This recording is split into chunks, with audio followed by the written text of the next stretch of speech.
see, 10% for tithing, and I need for gas, rent, mortgage. Hello, everybody. How y'all doing? I was just going over my finances here. Hey, listen, I'm a Christian, and after I count it all out, sometimes I'm broke, and I gotta wait till the next check to come for me to start this process all over again. How can I be such a believer, go to church faithfully and give, and yet still be broke? I'll talk about that today on the Sirwalterj Show.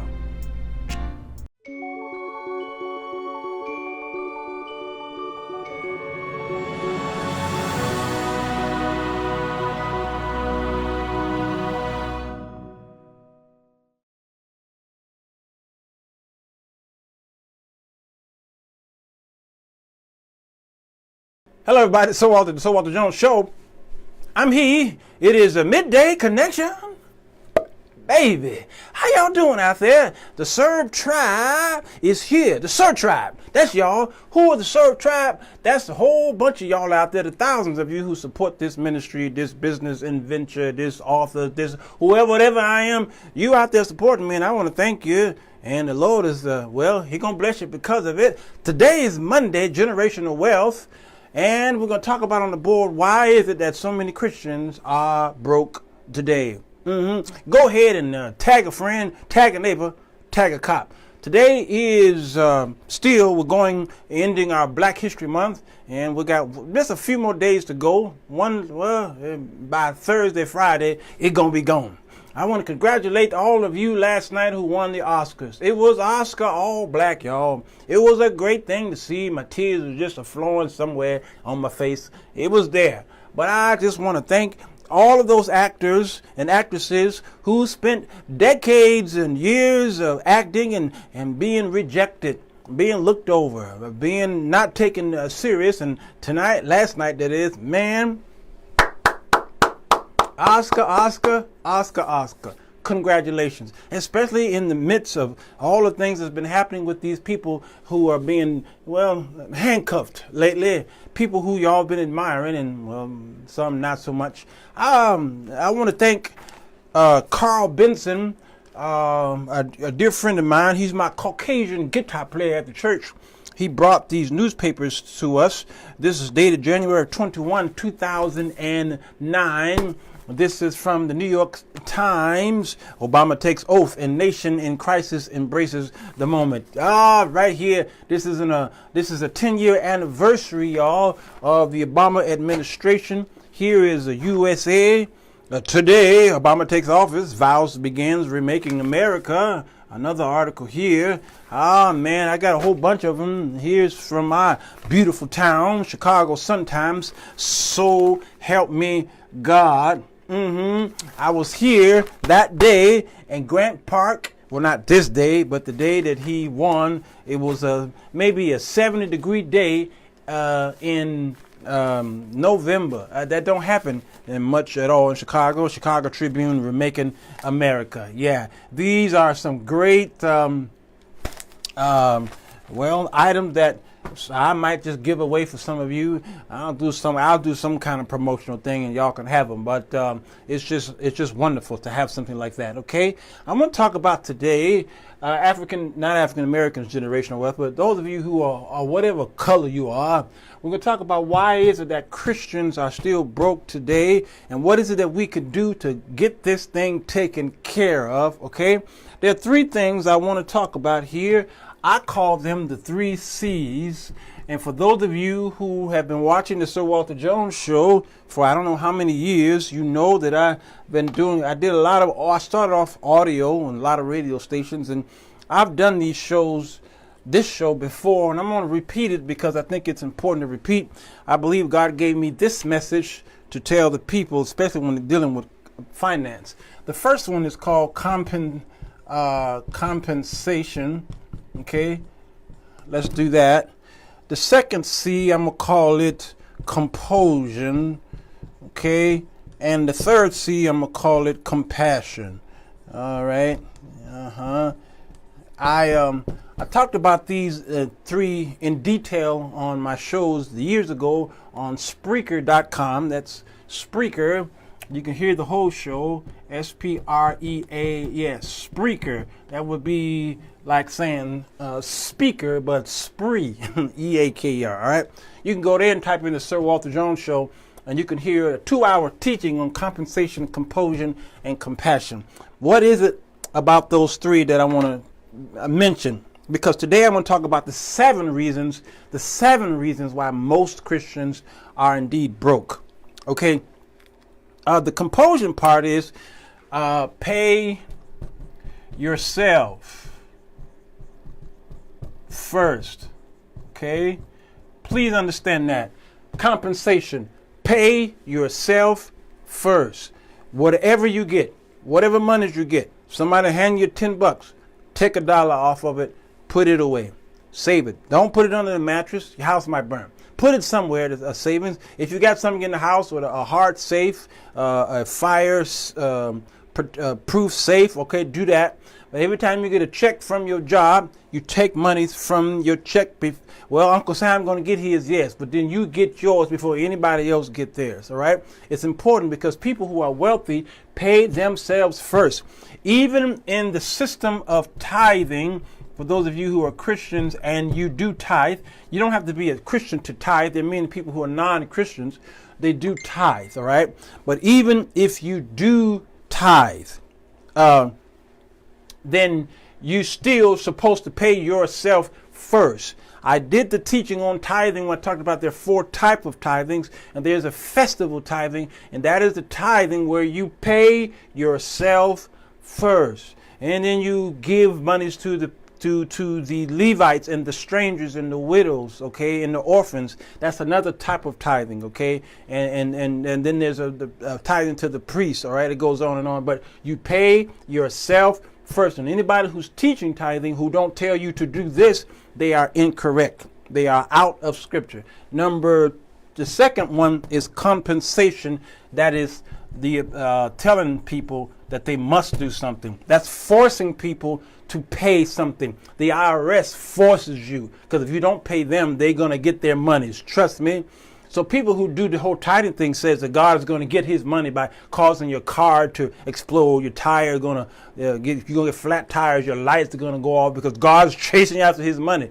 And so people use that compulsion to forcing people to give monies. All right. And so a lot of people who are broke today, who are Christians, who are faithful churchgoers, they're broke today because the fear of money management, and part of the money management is in churches is that you must give this or something deadly or some kind of harm is going to happen to you. So that's compulsion, and God is not of compulsion. God is about free will. All the way back to the Old Testament, he had talked about to the Hebrews and the Jews about giving freely from the abundance of your heart because you love me, not because you are afraid of me, not because you're scared of me.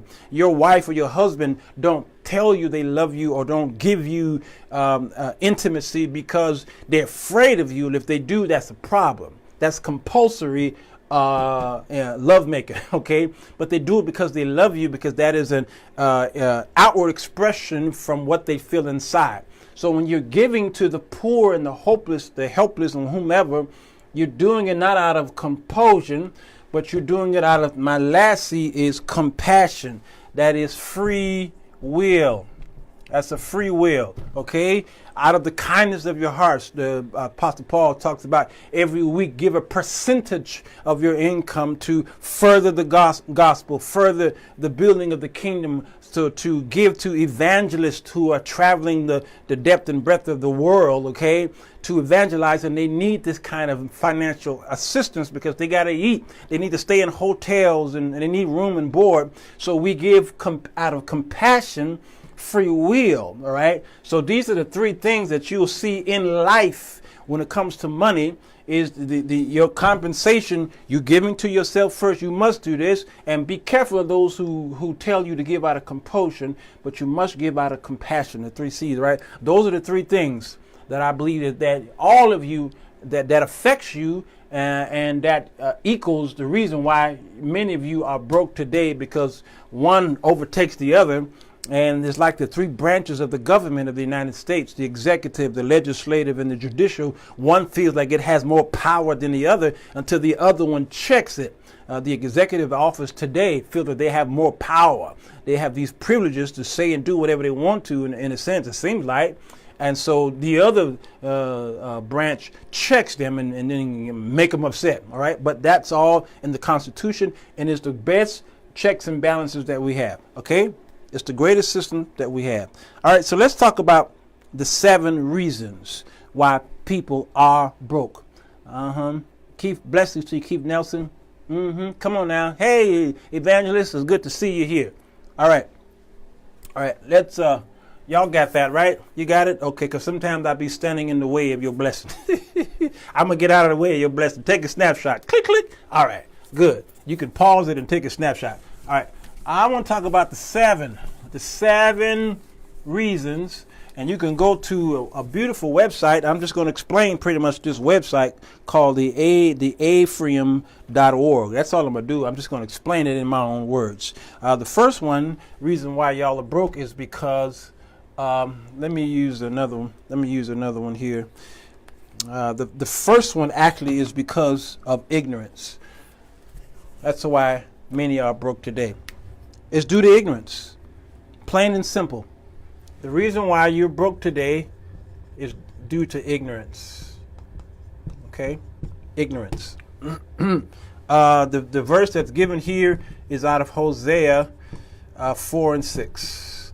And what does it say? My people are destroyed from lack of knowledge. It says most Christians don't know they are royalty, and they are also pathetically, that is, ignorant on what it takes to create wealth and achieve financial prosperity. They think that it is a game of claim it, receive it, name it, claim it. This is the word of faith theology that I debunked a few weeks ago. And they don't know how to set up successful business ventures and establish viable investments. And so there's an ignorance. So you would rather watch TV. You'd rather go to church and hear from the prophets and those who raise these offerings about doing something that's almost magical. Just give this money to this church and do nothing Monday through Saturday. Do nothing Monday through Saturday. All right. So instead of having paying for professional people, financiers, investment people to come in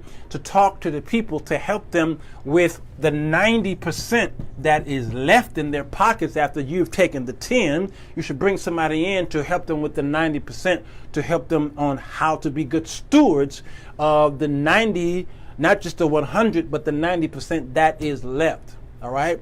So there's ignorance, and that's why many people are broke, because they give based off of a promise that you gave to them, because you said God gave it to you, so you gave it to them.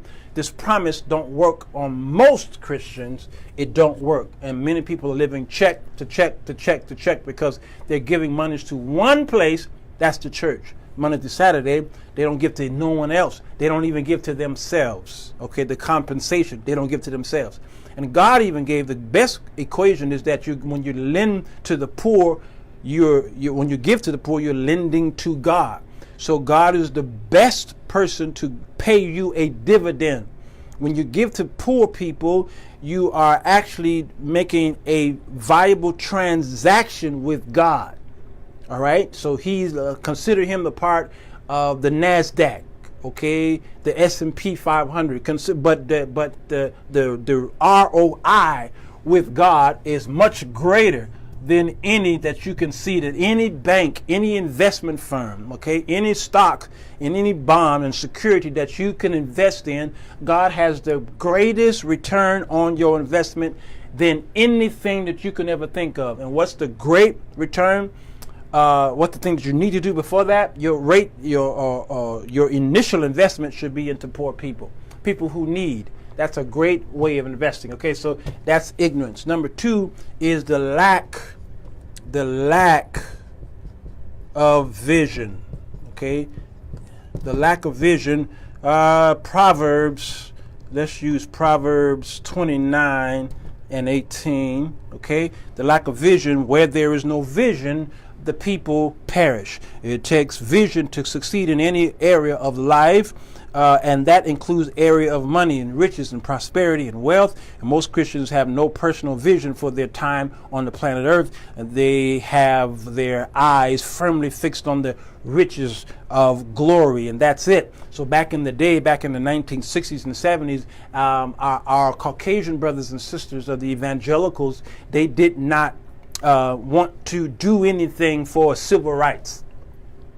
They didn't care about they said the abortion situation was for Catholics. That's their fight. The KKK was burning crosses in our front lawns, and they were strange fruit was being seen throughout the South. Y'all know what strange fruit is, right?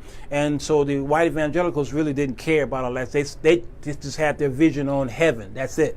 As a matter of fact, many of the white Christians were the ones doing the hanging themselves, and then they were saying "Onward, Christian soldiers" in their churches. All right, so we are just as guilty as that today, that we have our minds focused only on heaven, but we don't look at the natural things in life. Okay, so there is no vision.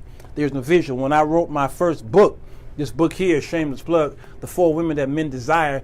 Before I wrote this book, a couple years before I wrote the book, I had a vision. I knew that I was going to write one. I didn't know that this was going to be the title, all right, until last year. Matter of fact, about 6 months, 7 months maybe now, only 7 months ago is when I decided to write this book, 7 months ago.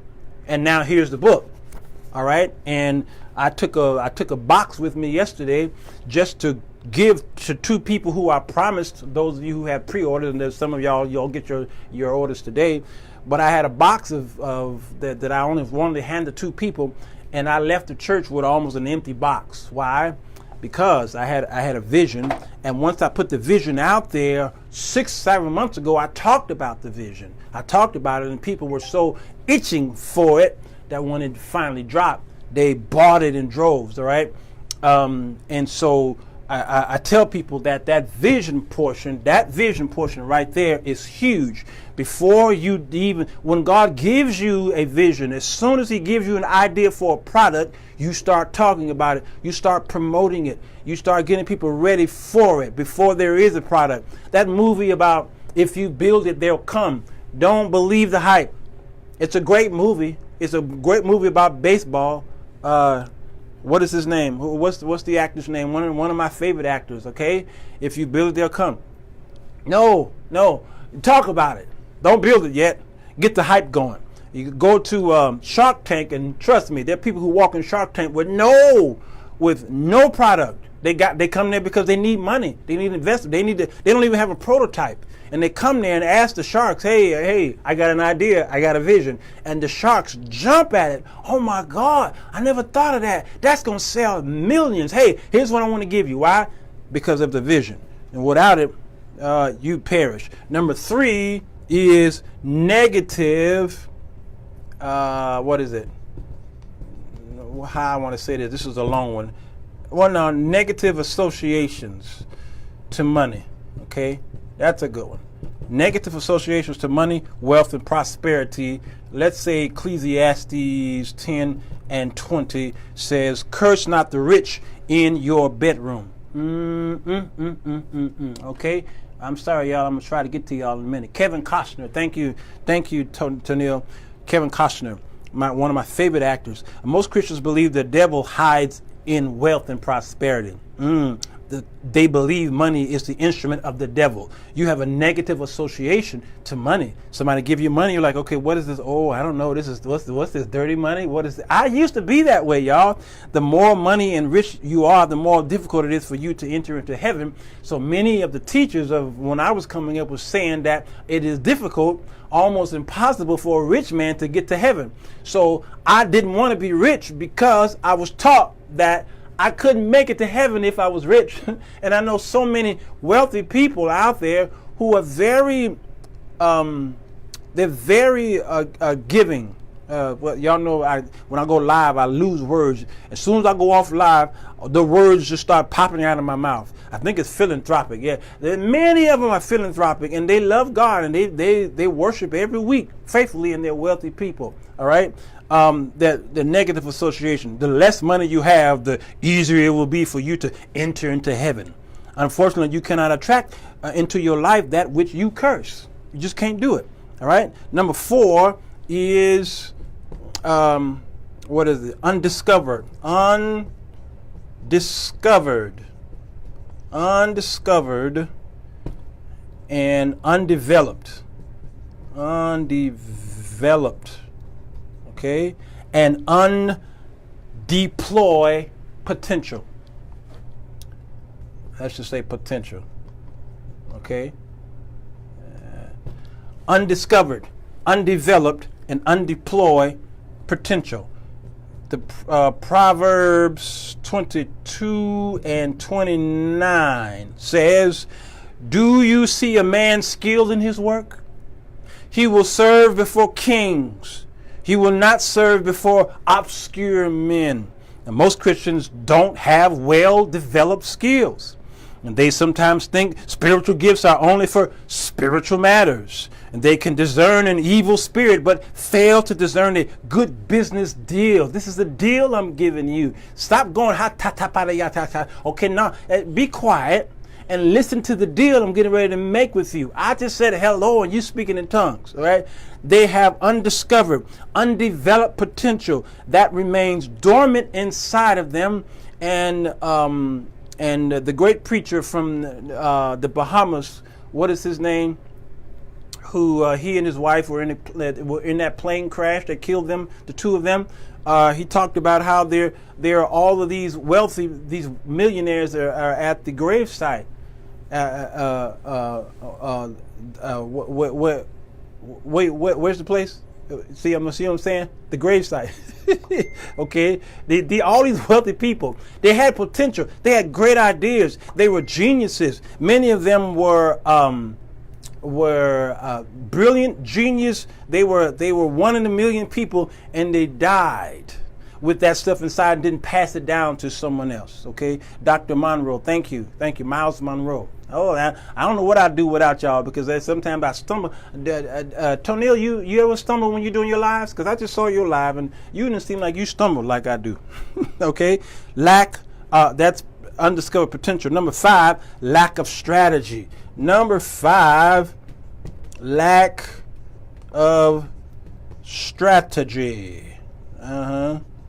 Strategy and a plan.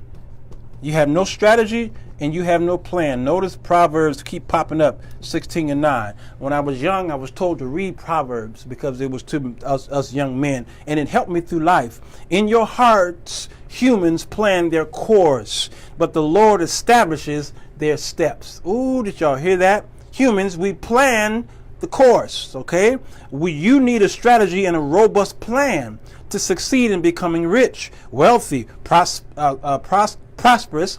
But unfortunately, many Christians think it is up to the Lord to bless them. Y'all are too holy. You're too holier than thou. You're too deep. All right? They don't strategize or plan anything, but simply hope the Lord will make a way where there is no way. They forget God expects them to plan and strategize. There's the old saying, if you fail to plan, then you plan to fail. They commit their plans to Him so that He establishes their steps and make them prosperous. All right. So please, people, please. So that's number 5. We're getting down into the bottom. I may have to erase to get to maybe 7 will be up here. Number 6 is laziness and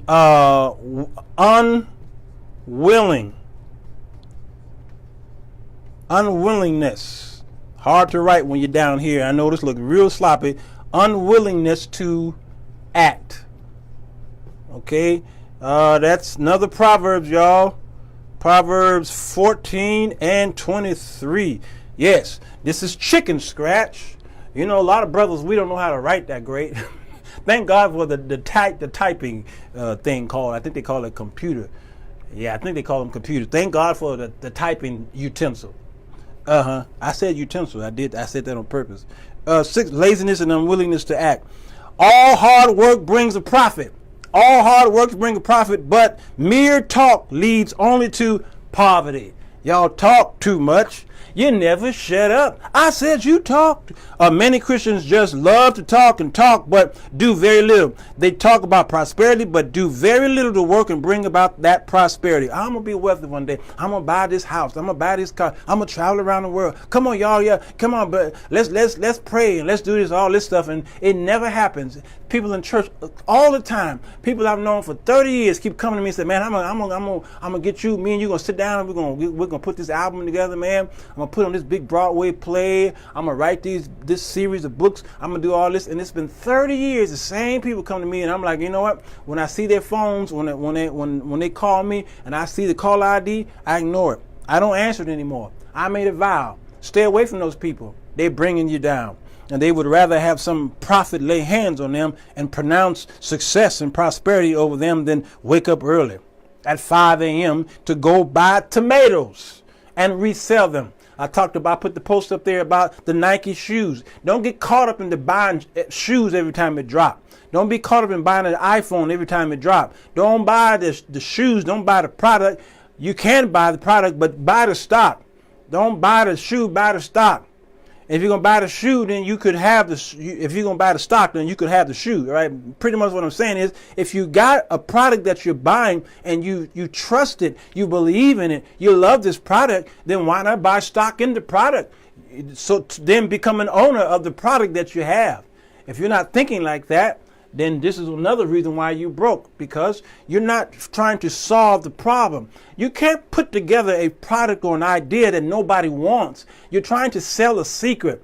Books are good because not everybody, and there's people who don't like to read, but even those who don't like to read, when you give them a great title, there are people who bought my book and says, I don't read books. I don't have time to read books. And those same people who bought the book just to support me wound up reading the whole book in one setting. One woman yesterday left church from Evanston, and by the time she got home, which is in a park, Beach Park, from Evanston to Beach Park, she read the whole book in the car while her husband drove. She says, I read the whole book. Okay? People who don't really read books, you got to find a way to get to them. All right. So don't try to reinvent the wheel. Don't try to always trying to make a better wheel. All right. But everybody trying to make a better wheel. All right. So when you got a product, make sure it's something that people want. All right. The gospel, believe it or not, people reject it is because you don't know how to present it. That's a wonderful product, the gospel. It's just that you're not the greatest of salesperson. So you get somebody who can sell it. This book right here, I keep talking about it, is a wonderful evangelistic tool because chapter 7 teaches and preaches the gospel to those who from the first 6 chapters looked at it as more of a physical, natural, maybe more of romance and rejection and shock and horror and all that stuff. By the time I get to chapter 7, oh yeah, we're going to win some souls. All right, so number 7 is unwillingness to invest in wisdom and knowledge. Y'all hear me? Y'all still with me? Hey, Shonda, so good to see you. Okay, number 7 is, okay. Let's do it here. Can y'all see this? It's warm in here, so I think my stuff is drying up. All right, I got 3 minutes, y'all. I got just 3 minutes before I'm done. My shows are 30 minutes long, y'all. I don't think I can do this in 30 minutes. But number 7 is unwilling.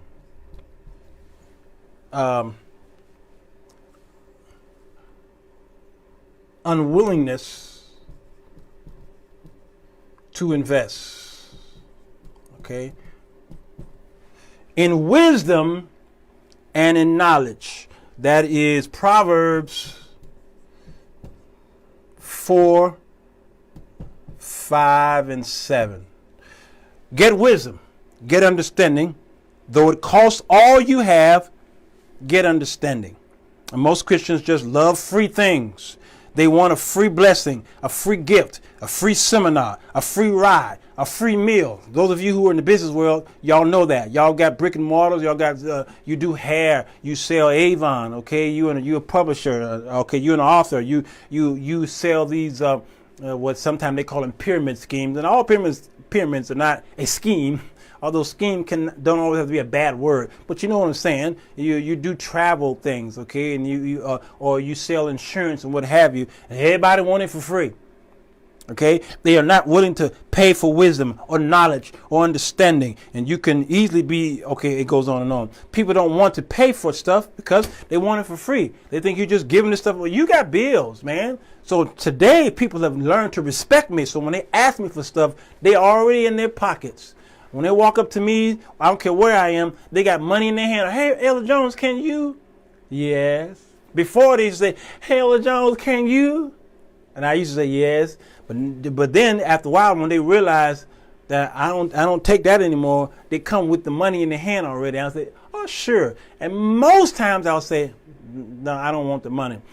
But thank you for offering the money. Y'all understand what I'm saying? You don't always have to ask for money or receive money for your deeds. But the fact that they offered the money, they took what? Value in your brand. They took value in your business. It took value in you as a person, because you might be your best brand, not just your product. Me, my book is a product, but I am my product. So when people offer me money, they took value in me.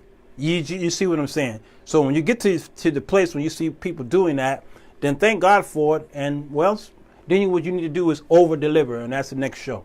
Okay, I talk about in the book the Proverbs 31 woman. For those of you who are out there, if you got the book, you got to turn to page 100 and I don't know. I wrote it, but I don't know what's in it. 110.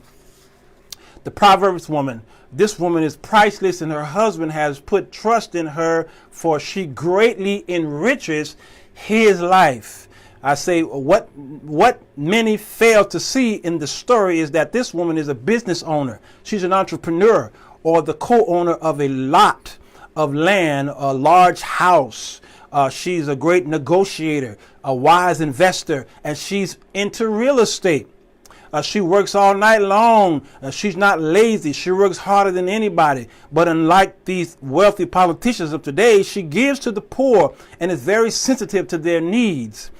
She's like the ant in Proverbs chapter 6, who gathers during the summer to prepare for the winter. And she ensures that everybody in her house has winter coats and they have warm beds. And this woman is a seamstress. My mom was a seamstress, and we didn't have money coming up. So for Easter, we walked in there with 2- and 3-piece suits, even our socks, okay, our ties, all right? If my mama could make our shoes, she would have made our shoes. Why? Because my mom was and still is a Proverbs 31 virtuous woman. She made our clothes because the Lord gave her this, all right? And so seamstress, she is a classy lady who knows how to paint the town red or purple, I say, a mixture of red and blue associated with the rich royalty. That's what purple was in the scriptures. And this virtuous woman, her husband is well known. I go on and on and on. You just get the book and you can read that for yourself, all right? So y'all talk about this virtuous woman, who she is.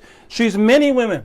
She's not just one woman. She's many. She's a plethora of women, and you could be one of them. You're broke today, maybe because, I don't know, some of you just want to be broke. Now, I'm gonna take 1 minute. I'm gonna steal 1 minute from my own time as y'all got all this. Okay, here's the thing. Some of y'all says, okay, Brother Jones, I don't have any money because I'm in between this and then. That's true. Because believe it or not, if y'all ask me for $1,000, $2,000, $10,000 right now, I'm gonna tell y'all the same thing. I can't give it to you right now. Why? Because you have what's called assets. Let me do this real quick, y'all. You got assets, and then you have liquid. Okay, assets and liquid. Well, first of all, I got insurance.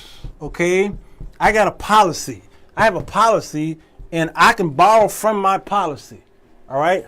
No problem. I go in there and then I can get the money. But why? Why would I do that? Because I need to make sure I have enough money in my insurance policy so just in case I do die, my kids don't have to worry about, hey, did he borrow from there? But I've seen this story happen a lot where somebody borrowed from the insurance policy, never paid it back, and now there's not enough money to bury, all right? But that insurance policy is still my asset. You understand? Some of y'all have homes, okay? And you have equity in your homes. So you're not really broke. You're probably sitting on $100,000 house, $150,000. It might be worth $200,000. And if it's yours right out, and you got equity in the home, all right? Even if you're paying a mortgage or what have you, all right?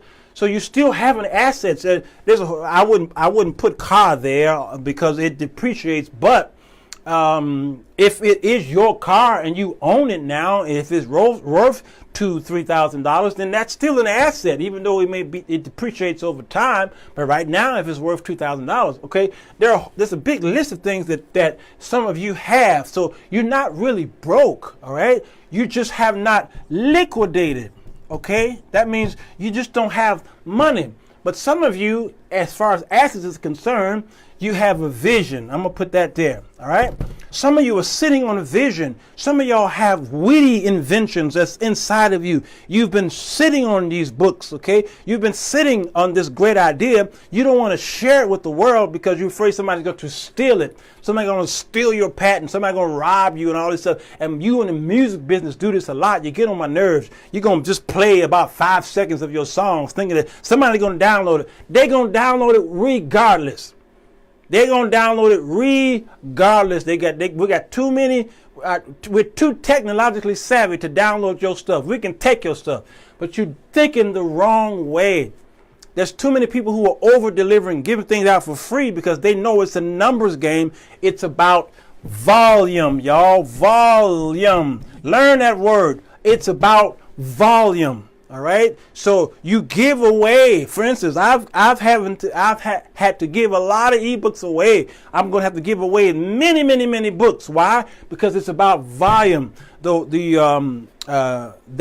word what they call it, word of mouth, is huge. People talk about your product. People are gossiping about it. When you go to the movie theater to watch a movie, what's this movie that just won the Oscar? The KKK movie with Spike Lee. Okay, well, when you go see the movie, it's a great movie, but then you go out and telling everybody about the movie. Spike Lee didn't pay you to tell everybody to promote the music through word of mouth. No, but it was such a good movie. You went out and paid. You went out and told people about it, and then 10 people went to the movies. All right, to now Spike Lee. It's about volume. You sometimes you've got to pay to play. All right, so some of you have the asset of vision. You got this vision. You're sitting on it. You're sitting on what I call a gold. I call it a gold mine. Okay. Okay. I know it's gold mine, but it's a gold mine. All right. Some of y'all are sitting on a gold mine. You got a great vision, but you have not sat with somebody to help you execute that vision. It's an asset. To me, it is, and I'm putting it here because I can. It's the Sirwalterj Jones Show. And take this and do something with it. I sat with the great Tennille Jackson. I talk about her quite a lot because she know her world. I didn't know the literary world. I didn't know that world at all. Okay, I heard about it. I did Google searches. I watched YouTube videos, but I wanted to sit with somebody who was doing it every single day. And so when I sat with her and told her my vision, she says, here it is. Let's put it on the wall. Let's put it on the table. Let's spread it out on the floor. And here it is. Here, show me your vision. Now, let me tell you what you can do and what you can't do with your vision. Why? Because if you're going to enter into my world, the literary world, I'm going to tell you what you can't do. All right? And now when I tell you what you can't do, find a way to finagle and change it so that you can do it. You see? So collaboration is the way to go, y'all. It is the way to go. So you may not be broke because you ain't got no liquid money in your pocket. That don't mean you're broke. All right. You might be sitting on assets and you just need to liquidate it. Well, you don't always want to liquidate your investment. You don't want to do that because you get penalized. So what do? Take the vision part, all right, and work on what's called passive income. Passive income. Okay. What's passive income? Passive income would be the same as, let's say, I get royalties. Okay. I get royalties on my books. All right. When I sell my books, especially if I sell it through a publisher, what have you, Amazon pays me a royalty. I'll get it. I don't get paid now. I don't get paid 30 days from now. I may get paid 60 days from now, but I know it's coming. Why? Because it's passive income. That's something that happens. You do one time. That's what passive means. You do it one time and you get paid over and over and over again. That's what royalty is. Okay? Sometimes we call it residual income. Okay? Residual income pretty much is doing something one time. Those who act on TV shows back in the 60s and 70s and 80s, they acted that one season or the however seasons, and then the show is over. They're still getting paid residual income for years to come because it's being shown on all of these TV stations and markets around the world. All right? Passive income. So you have a vision, but make it plain and write it out, print it out, construct it, all right? Get investors, do a Patreon, do crowdfunding. Find ways to get people to support it, because I'm going to tell you, I raised a couple $1,000s before I even started writing the book. I had already raised a couple $1,000 so that I can pay the editor and pay this person, so that I can get this book accomplished, right? Because people believe in you if they see your vision, and they believe in you because of the way you present it. That's why the gospel seems to be failing among some of the circles, because how you presenting the gospel, all right? So stop being broke. I just gave you a ABC. I gave you a 1, 2, 3. Oh, baby, it's you and me, all right? I did it in 40 minutes. I'm sorry I took 10 extra minutes, but I had to go here. Some of you may not be broke. You say you in between blessings? Okay, good. Now, what are you going to do by the time you get over to this other part of the blessing? All right, what are you doing in the middle? That line that says he was born 1960, he died 2019. What was he doing in the dash? What was he doing? He was born, that's great. He died, oh, that's sad. But what was he doing in between? All right, be the in between. Be the line. Okay? I think I'm done. I think I've bored your patience long enough. All right? Okay, gotta go, y'all. Hey, hit the share button. If you're on YouTube, go ahead and hit the bell. Bing! And subscribe. And we'll be back again tomorrow. We're doing a book and a song tomorrow from the great William Avery, the preacher and his porn. We're going to talk about pornography tomorrow and the effects it have on your husband. And your wife, too, because a lot of ladies into porn as well. We're going to see what this book has to say to us, the body of Christ. Tomorrow, 3 p.m. Central Standard Time. I appreciate you. Those of you who are part of the Sir Tribe, TST, y'all are all right by me. This is the Sirwalterj Jones Show. Fellas, does it seem like you can't get a good woman? Ladies, wonder why you can't keep a man? Then read The 4 Women That Men Desire, Volume 1, by Sirwalterj Jones to figure out how to break the cycle. Go to Amazon.com to get your copy today.